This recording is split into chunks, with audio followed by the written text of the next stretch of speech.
Библиотека официально открылась 26 апреля 1948 году и является единственным филиалом Якутской ЦБС, носящей имя библиотекаря Иннокентия Дмитриевича Панаева, заслуженного работника культуры РСФСР и Якутской АССР, участника Великой Отечественной войны.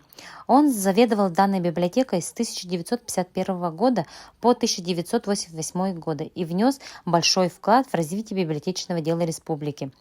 1 апреля 2010 года на базе Хатайской сельской библиотеки создана модельная библиотека в форме информационно-культурного центра, что позволило поднять на новый уровень обслуживания сельского населения. Краеведение всегда являлось одним из приоритетных направлений в работе библиотеки.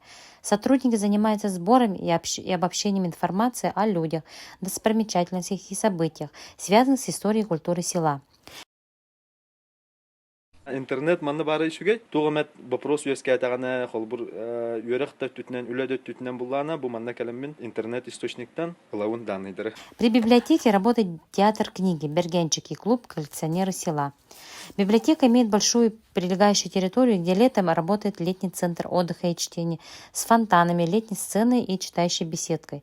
Сегодня это современный, комфортный, технически оснащенный центр культуры села. Библиотека продолжает работу, направленную на укрепление связей, традиций, инноваций, развитие и совершенствование библиотечного дела, обеспечивает жителей села свободным, оперативным и полным доступом к информации и создает современный уровень комфорта и набора услуг.